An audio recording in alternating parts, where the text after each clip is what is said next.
I have the wonderful Kim Beinborn. Did I say that correct? And if I didn't, I am so, so sorry. Oh gosh, no Um, worries. that Beinborn, is no worries. Beinborn. Yes. That is another amazing author, part of the collaborative book, Empower Her. You are a tech executive. You're based in Milwaukee, which the only thing I remember of Milwaukee is it Happy Days? I'm not sure if Yeah, it's Happy Days. That's right. and Laverne and Shirley. And Laverne and Uh, Shirley. I even know the theme song. Anyway, so you launched in 2023, Kim launched a PYFF, which you're going to talk about in a sec because I'm not really sure what that is. It's apparently it's an innovative, expensive, yet probably was, expense sharing app. So your passion for user-friendly and user-focused products, which is really, really interesting, but you wear so many hats because you're a public speaker, nonprofit charity director. You're a dog mum. Yes, shh, we've actually silenced our dogs. And let me tell you, during this, you may hear our dogs, but you know what? This is how life goes. And it's real and it's live. And you're an aspiring talk show host, which is what you would love to do as well. I know exactly when you talk about Harvey's about to bark, you bring authenticity and humor. You so do. And I've only met you like a minute ago. So Yeah. before we start talking about your book, I'd like to say congratulations on being a best-selling author. That's no mean feat. And there's only a few people in the stratosphere that have actually put their heart and soul pen to paper. People think that a lot of people do it, but they actually don't. So congratulations Thank you. on that. My first question to you is, why did you do it? Why did you pour your heart out? What was your inspiration? Thanks, Kat, for having me. You're very sweet, and it's so lovely to meet you. I can tell we're going to be lifelong friends. Yeah. You know what? I turned 50 a couple years ago, and I just really am living sort of my best life, my most authentic life. And so when I was approached about doing this book, I just thought, why not? I feel like I've lived a lot in these last now 52 years. And if I have anything to share or guide, any words of wisdom for other women, especially, I wanted to do that. I wanted to sort of offer that up to the world. So that's really it. I think I'm living my most authentic life at this point. I'm going to quote you, even though I really want to find out about this app. You want to tell me Okay. what this user-friendly and user-focused product app is? What is it? What's a Yeah. PYFF? Yes, yes. So PIF is how I pronounce it. It stands for Pay Your Friends First. So a couple years ago, I went to Italy. I was turning 50, and I thought I want to go on a trip. I want to go to Italy. I've never been. Several of my girlfriends came. Actually, quite a few of my friends came, which was lovely. But several of them came and were there almost the entire time with me. So we got Cool. back. Yeah, it was lovely. We got back to the States and we had all of these expenses, right, that we had shared, like meals, transportation, all sorts of things. And we had this spreadsheet and we were trying to figure out who owes what. And I just thought, there's got to be a better way to do this, right? So that was when I had the idea My for Lyft. God. And so I started doing research and I found this company called the App Bros, which are based out of Miami, Florida.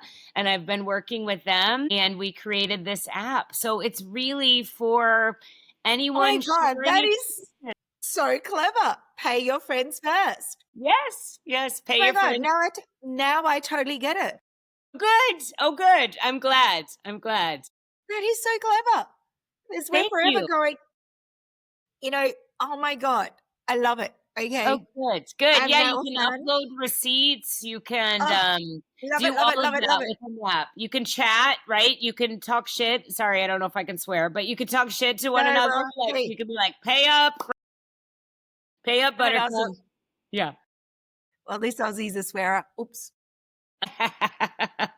Oop. So that's pretty cool. Okay, so I'm so glad you said that because I will download that app, the PIF Good. app. Please do. So I will actually quote you because as I was reading your chapter, I will take things and go, oh, I had just had an aha moment. And I had the thing that just grabbed me, and you wrote, but what most don't see, it's the quiet resilience that presents. This chapter isn't about big life. It's about giving yourself permission to live your life authentically yours. I love how you talk about that. I love that you talk about that. And you talked about it earlier, living your authentic life. And you just said that at 50, I had an epiphany. It doesn't matter what age it comes, does it? No. 50, 45, 20, and you said, I'm going to live my authentic life. What did you do that made you spark off to go, okay, I'm now going to live my authentic life, Harvey? Hi Harvey. Oh, and now Romeo's starting. And you're right. I think I believe I started living, I think my whole life, truthfully, I've lived big, right? I say that in the first opening of my In your book. first thing, you said, I've had a great life. Yeah, I've had a great life and I live it loud and proud and big. I have big hair, I have a big voice, I have a big presence. And so I've always lived, I would say, pretty out loud and proud and authentically. But I also, as many women do, right? I was a people pleaser, I think, for many, many years. And so I was a good kid, right? I was doing all the things you're supposed to do, right? I grew up, I was a good kid. I went to college, graduated, I got married. Like I did all of those things that we think life is. And I think it was, in my fees when I realized I'm doing what everyone else sort of expects of me, right? I'm not necessarily following my joy, my path, what makes me happy. And so I really think it was when I moved to Boston and sort of, I was able to kind of just be free and live sort of without those expectations on me. So I think I've always lived authentically, but I've noticed as I personally have gotten older, no apologies, no apologies. I'm not rude, but I'm definitely direct. I try not to feel guilty. I try not to apologize so much. And I think I've just come into my own in my face. But I Well, would say your chapter definitely resonated with me when I was reading from the start. I'm like, is she telling my story? really. Seriously, I was looking in the mirror. I'm like, man, what's going on here? So, what would be one of your greatest achievements thus far? Achievements, there's so many things you can talk about, right? But if you want to pinpoint one and go, pat yourself on the back, good on you, girl, what would Yeah. it be? On a professional level, I think following through on the idea for PIF, truthfully, right? I think just doing I'm reading it now and I'm like, piff me all the way, love. I love it. I love it. That's right. PIF me. Exactly. So I think on a professional level, following through with PIF, because I had the idea, I could have easily just pushed it aside, right? We all have great ideas, I'm sure, all the time, but I didn't. I really pursued it. And Good on you. so I'm proud of that. On a personal level, I would say, and I'm just really proud of my family and like the relationship that I have with my younger brothers. Yeah, We went that's through a lot. I mean, you read in my chapter, right? We went through a lot at a young age, and we've all just really thrived as adults, and resiliency, right? It's all about resiliency, and we're it is still. that resilience is throughout your whole chapter. So if you'd like to go in, and for those that haven't read Kim's chapter yet, resilience, how you built resilience is definitely a theme throughout your whole chapter, which was very inspiring. Thank On you. that note, talking about inspiration, for those out there, I mean, I've only met you for 2 seconds, but I'm not going to put words in your mouth. For those out there that are like, man, I wish I could do what she's done and continuously build the relationships of my family and build an app or a business or get healthier or whatever, and just take that first step. And I just don't have the kahunas to do it. What would you say to that person out there? Yeah. I would say it's never too late to reinvent yourself. I think about I've done that different times in my life, but I would also say you'll know when the time is right. Mm, You just have to sort of find it within yourself, right? And it's hard. It's not easy. It's not easy to believe in yourself, to continue to sort of pursue a passion project or something. But it is one of the things I appreciate too about this book and all the authors is everyone, right, has found sort of that strength within themselves to pursue something they love and that they're passionate about. So I would just say it's hard. mm. Have a support system, find a support system, and it may be your family, it may not be your family, right? I Yeah. certainly have lived enough life to know not everyone is close to their family, not everyone has an amazing family, Well, but I it's would not easy being green. and it's not easy being green, that's It's right. not easy being green. I love it, Kermit, exactly. I totally agree with you. I think, and I love the fact that you said, timing. It may not be your time now, and just don't be hard on yourself because I think a lot of times that we're so hard on ourselves that we Yeah, shouldn't be.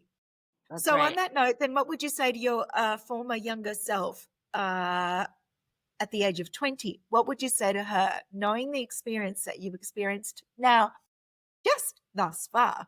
Because as far as I'm concerned, we're just starting. That's yeah.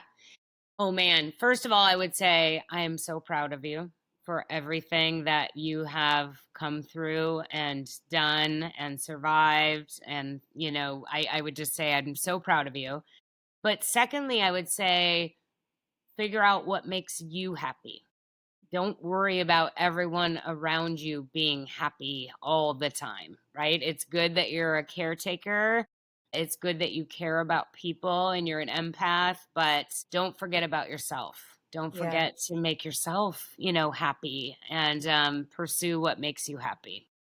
Yeah. That is so true because as a caretaker, which I have been as well, and everyone will be at some point in their lives. That's right. You forget yourself, don't you? You do. Yeah, it's easy. It's easy to forget about your own needs. I literally just posted on my social media today like a picture of like your phone battery, right, getting low and it said, you don't ever let your phone battery get this low. Why do you let your own battery, right, get this Oh, low? I Like, love that.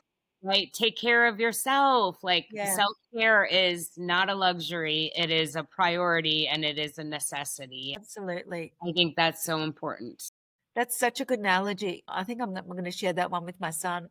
Oh, please do. Yeah, please Yeah, do, right? Because we I'm can going to all share that relate with to my that. son.